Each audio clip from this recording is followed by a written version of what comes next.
We were very clear from the get-go of the extra time that you need, how we're going to save you time, how we're going to save you money. But there needs to be a mindset around that, because we don't want to get you in 2 weeks in and you're like, oh my gosh, I can't handle this. We create a lot of resistance, more of a conversation before you start, because we want to make sure you're a very good fit for our program.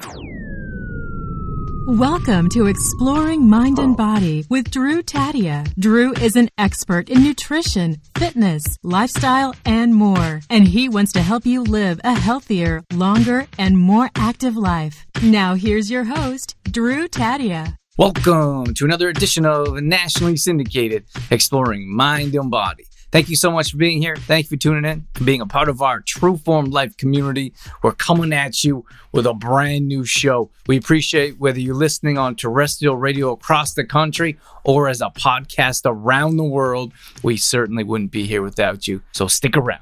We got all that coming up. This is Exploring Mind and Body. Naturally improve your lifestyle one show at a time with your host, Drew Tadia.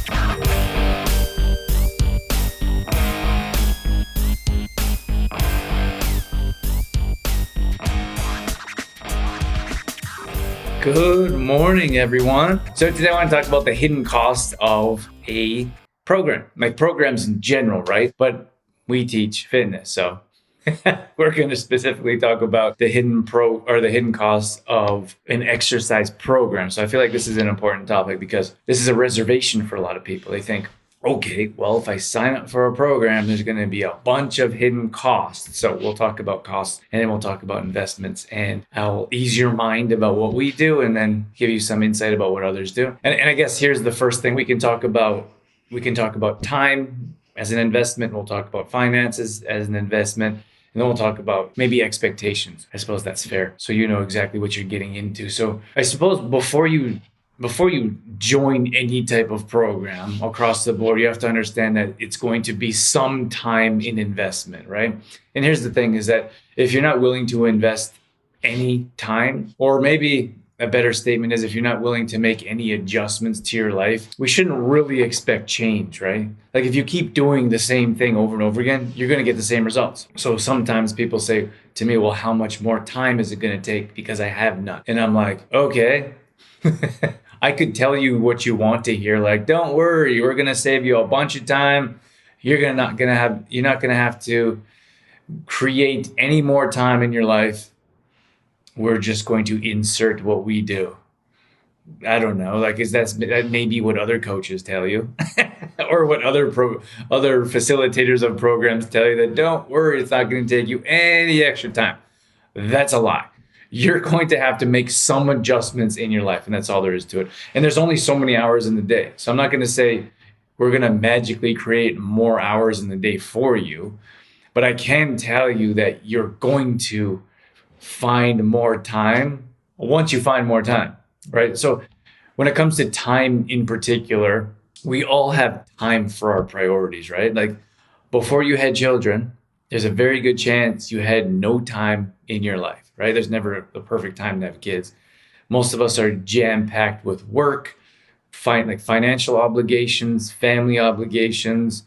Some of us have hobbies and things that you want to enjoy on the weekend, whether that's golfing or playing a sport or hanging out with friends. Whatever that is, I'm struggling to find hobbies because I don't... Who has hobbies out there? What are your hobbies? I don't have very many hobbies, but I do like to work. And I have a newfound love of our family time. We're together quite often, which I love. But hobbies. I listened to this one guy talk about hobbies, and he's like, I don't have any hobbies. I love to work. That's what I do. And I'm like, I feel like I'm always looking for a hobby. Like, what should I do outside of work? And I thought that was an interesting concept because I love to work, and like there's so much to work. It's not one thing, right? If you're running your own business, you're wearing 25 different hats, and you usually gravitate to the thing you enjoy the most, and you don't do the thing. You spend less of the time doing the thing that you probably should do. But for me in particular, I really like marketing. I like creating, designing. Like that's all exciting and interesting to me. I get really bored if I'm doing the same thing over and over again. And that's important though. It's important for you. Like that's the same concept of you must be willing to do the boring over and over again. And that could be meal planning over and over again. If someone's not meal planning for you, you have to meal plan and you have to meal prep. That could be boring, right? Or if you're going through workouts, and I don't feel like workouts are particularly boring if you're changing them up and you're doing different muscle groups, but some people would consider workout boring. And regardless of whatever it is, regardless of what you feel is boring, you must be willing to do the boring over and over again to see results. The thing is, like, entrepreneurs are the worst. They get one idea and then they're like a butterfly, and then they start working on another idea and they're not even close to either finishing that one or making it good, because anything we start at first isn't good. And you can compare that to workouts. Like when we start working out, we're not very good at it. And we work with a lot of people that just start working out. Like this is your first time working out. You're not going to be good at it. And it's going to be hard. Anything worth doing is hard at the beginning. Like if we're naturally good, I'm thinking like we got our little guy's almost 1.5. I just say 1. And I don't like to do the whole month thing because how old is he? 16 months. And I'm like 12, 13, 14, 15, 16. So we're like a year now. We said that before we had him. Like, let's just do the year thing. It's so much easier, at least for us. So for him, he's not very good at anything. He's a baby. He doesn't know anything. And like learning to talk is incredible. It's like watching a baby grow up is the most magical thing. Like he's just starting to like talk and form words. And before they were like mumbled babbles, but now they're like actual words. And you're like, it's incredible to see this little human being know nothing, and they can do pretty much nothing. They just lay there. And now they're like, he's walking. And you know what's interesting to me is like he can do things, like he can get up off the floor. And it's a bit of a struggle, but he gets up fine, and he'll get up and walk. And before he was like walking with his hands in the air. And I thought that was interesting because when I slackline, when I balance, so if you're not familiar with the slackline, looks like a big long tightrope that you'd see in the circus, and they have the long bar and they're walking on it. So I like to slackline, especially when we're at the beach, and you put your hands up in the air to balance yourself. And that's what babies do when they start walking. They're trying to balance themselves. And now he's walking with his hands down. It's because his balance is much better. So, but it's interesting to watch babies grow because they don't know failure. Like they're such a blank slate. And one of my fears is that I'm going to put my restriction on him. And we do that as parents. Like if you have it, like I really dislike spiders. So if a spider's around, I try specifically hard not to freak out because I don't want him. I don't want to put my fears on him. And like we do that with finance. It's like you heard, like you're growing up, your parents are like, close the door. We're not heating the neighborhood or whatever. Money doesn't grow on trees. Like we all hear that stuff. And those are restrictions. And as a baby, there's no restrictions. They love without regard. Like they love and they want to help. And I'm like, he really wants to help. He gets the broom out or the mop out. And I think to myself, at what point do they stop wanting to help? It's like play, right? This is an odd example, but I saw this little calf in the field running, like a baby cow was running and playing. And I almost never see that from grown-up cows. You can tell I'm very well versed in my farm language. I grew up in the city, okay? Okay, I got to go off on a little side rant here. I was training this vaulting club at their barn. Like they had a workout area in their barn facility, and they had stalls. And they had the horses in the stalls. And I don't know anything about farming. And I was like, I said something like, how long do you leave the horses in the cages? and the girl was like, they're called stalls. I was like, oh, sorry. But I was watching this little calf run around. And I was like, when do they, because you rarely see any grown up or older cows. Maybe I should use different examples that I could talk about more easier. But you don't see the adult cows like running and playing, at least not very often. And in calving season, you'll see like little babies, like calves, like playing all over, running and playing. And then I thought to myself, when do adults stop playing, right? Because as a kid, you're always joking around, you're playing, you're running around. And like as you get older, it's like as adults, we feel like that's immature. We shouldn't be doing that. It's an interesting concept. But relating that to kids, like they love without, they want to help. And I think like when does that stop? When we start getting jaded, like when we start putting our emotions onto them, when we put our restrictions. And it's hard enough, like you have your restrictions that and your limiting beliefs as a parent, but then you have friends and family that have their own restrictions or limitations that you don't want put on your child. Because I want him to be a blank slate for as long as possible because he wants to learn and he wants to grow. And I was thinking about how he gets up, like he does a full squat. He pushes himself up, does a full squat and stands up. So for me, it's like when I think about how that relates to fitness is a lot of people are like, oh, I don't know how to squat. And I'm like, you do know how to squat. Everyone squatted as a baby. You just have forgotten. So one of our goals is to help you remember. It's not even to teach you new things. Like when we work with full body functional movements, full body weight exercises, all we're doing for the most part is helping you remember what it was like to be able to move your body in a functional manner. And when I say functional manner, like what does that mean?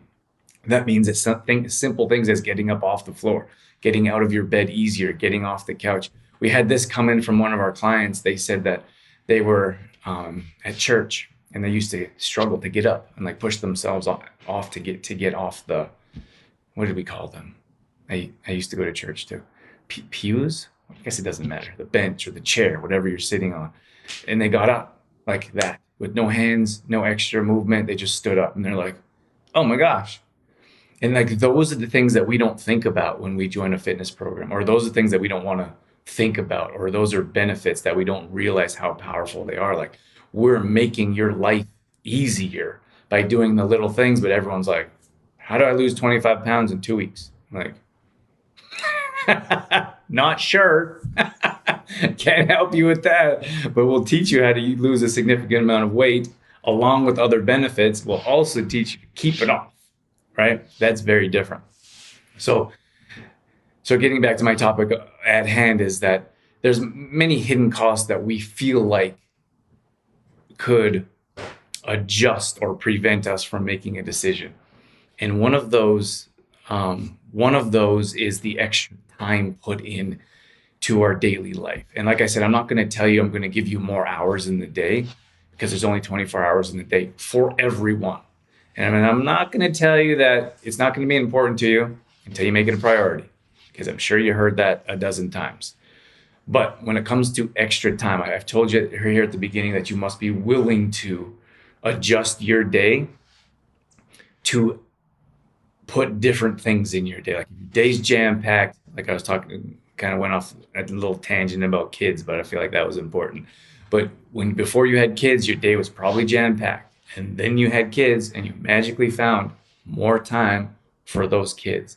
And it's going to be similar to when you join a fitness program. And I like to compare children for whatever reason, because kids, maybe because we're newer parents, but because it is no perfect time to have kids, right? The stars are never going to align for the things that are important in your life. The stars are never going to align for you to join a fitness program and stick to it. You have to make that time in your life. But I can tell you, so when it comes to hidden costs, or what's that extra investment in time that I don't have, we do 30-minute workouts. And I think 30-minute workouts, sometimes people are like, oh, I've heard this before. I can't see results in less than an hour and a half at the gym. And I'm like, whoa, that's old school mindset. That's a limiting mindset. And it's false information. You don't need to spend hours in the gym. And I can go across the line, across the board, and tell you how much results we've seen from people that are only working out 30 minutes a day. So that's the first thing, is changing your mindset around how long you need to work out. It's not an hour. It's not an hour and a half, 20, 30 minutes a day, depending on where you're at.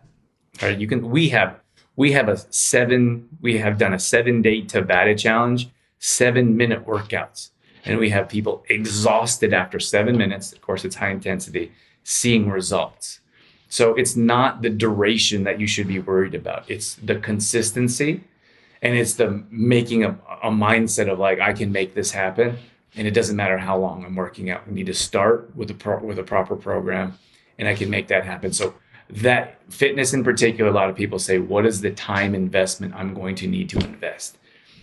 30 minutes a day, 30, we start off with 3. So if you're looking at only 2 workouts a day, that's the maintenance phase. You're not going to see a whole lot of results. It has to be 3 at a minimum. And if you want to level up, you would consider doing a Tuesday, Thursday, some type of walk, cardio, bike ride, whatever that is. But you need to commit to at least 30 minutes a day. That's an hour and a half. Most people are doing that every day or 3 times a week when they're like, start a gym, right? They start at the gym, January, I'm going to get my cardio on, burn some body fat, everything that I gained in the summertime and over Christmas. And they're going to do an hour and a half of cardio every day. And they fall off because that's not sustainable. How many people are going to work out for an hour and a half and continue to do that? Like, it's just, most people just aren't going to do it. So that's number one I want to mention. When it comes to time commitment for meal planning and meal prep, you have to understand that there is time, like you need to make time. And this is something, the friction that I need to create with people before they're like, okay, I would like to join your program. And I say to them, this is part of our application process. Are you willing to meal prep? Because meal prep is non-negotiable. If you're not meal prepping, you're not going to stay on top of nutrition. If you don't stay on top of nutrition, you're not going to see the results you're looking for. So you need to make time for meal prep. So then someone was like, well, I don't have much time in a day. How much time is it going to take to meal prep? And I'm like, that's not the mindset that we need to frame you for success, because it's not. This is lifestyle, right? We have to be willing to make changes in our life. And if I say, okay, it's going to take you 2 hours a week to meal prep, that's not setting you up for success, because it's not just the meal prep. This is a life. Like this is your newfound life, right? You have to have time to go to the grocery store and buy your groceries. You have to have time to actually meal prep, and then you need to make time to eat that food. Right. So if someone's like, well, they're very limited in mindset, very limited in the actions of what they're going to dedicate to a program. And they're like, okay, you said 2 hours of meal prep a week. That's all I have. And I'm like, well, who's going to go get the groceries for you, and who's going to eat the food for you? Because that's going to take extra time out of your day if you're not used to doing that. Right. So what we can help with, though, is what we teach how can I say it? It's batch cooking is what I'm trying to say, but also grocery shopping. So when we create a grocery shopping list for you and we say, here, you are saving time at the grocery store, because most people, you have to understand, you still have to go to the grocery store unless you want to hire someone to go get that for you. But if we say, if you're going to the grocery store anyways, a lot of people wandering around, not sure what to buy, maybe not what brands, where to go at the store. We give you a grocery list that's specific to your meal plan, and we say, here, go get this food. So that's all you have to do. It's all you have to get. So we'll save you time if all you have to do is stick to your grocery list. That's it. And then when it comes to saving time preparing food, we suggest and we teach batch cooking. So you're going to batch cook on Sunday and or Wednesday. So sometimes people like to batch cook once a week, but has the right mindset. It's everything. Like, that's what I'm talking about here, is like, we do a lot of training around mindset. It's not just the actions that you're taking. It's why you aren't taking those actions, or what's going to keep you taking those actions moving forward. And that's why I say meal prep is non-negotiable. You have to be willing to meal prep, because I've been doing this for a long time. And I can tell you 98% of the people that don't stay on track with nutrition, I ask them why, they didn't meal prep. So that's why you have to dedicate that time, and zero waste, and you're not wasting your food. And that's another thing I want to talk about here is, what are the extra costs what are the extra financial costs? So we actually save our clients an average of $200 a month, because you're not wasting food and because you're buying food in larger batches. So for example, you can go and buy one chicken breast or 3 chicken breasts, and you're going to buy 4 steaks and just picking on meat protein because it's an easy one. And then you're gonna buy steak. You're gonna buy all that throughout the week. Instead of, we teach you how to buy in bulk, so you're saving per unit on the back end. And we had someone in our group that was like, oh, we have a lot of venison in our deep freeze. Can we use that in the program? Yeah, of course you can. We work that into your program. Deanne, for example, she has a huge garden. So we work in the different vegetables that she can eat, so she can use up the veggies that are grown, I want to say for free, but obviously that took a lot of time and effort to have a big, beautiful garden. Cost of seed and cost of your time. But in the long run, in my opinion, you save a ton of money having your own garden. We do, for sure. And I had this conversation with some friends, and I'm like, oh, I worked it out and I don't really save money on veggies. And like, I don't really believe that. Only if you're not eating veggies, or if maybe you're on a keto and you're eating fats and meat, and that's it. But we eat a lot of veggies, and we have a plant-based diet.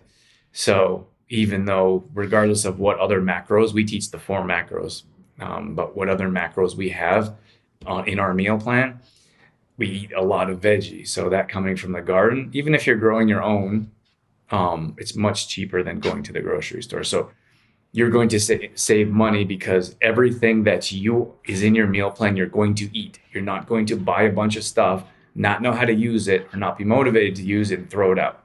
That's a waste.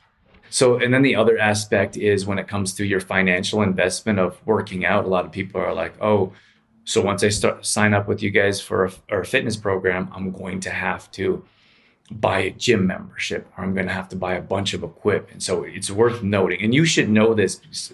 You should know this.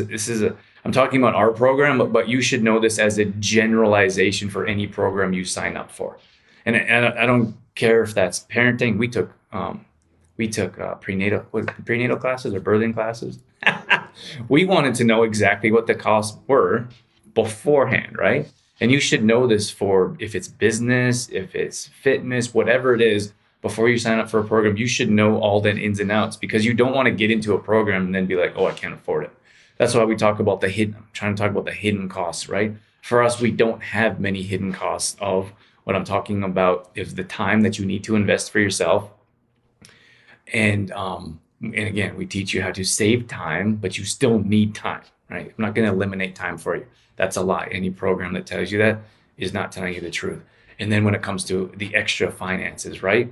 You can actually save money on a proper meal plan. And that's one of the main things. Like, that's probably the number one way you can save money, because everyone's complaining about the increasing grocery prices. And rightly so. It's ridiculous. Like, our grocery bill has doubled. But we also meal plan. We don't waste food. We have a shared garden, so we get garden food. Like, all the things I'm telling you about is what we do to help us save ourselves money, and it helps our clients save money as well.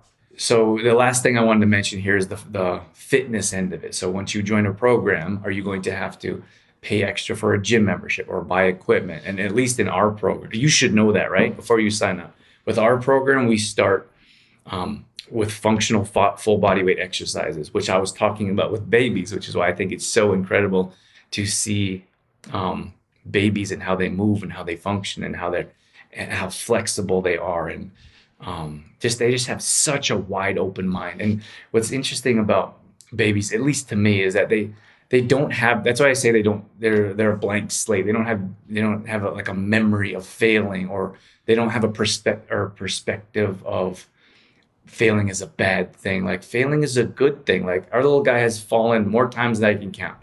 I don't think he remembers it, but I do. As a parent, at least I feel like a terrible parent every time he falls and hurts himself, because I feel like I shouldn't let him get hurt. But at the same time, I want him to fail, because I know that failure is going to take him closer to success.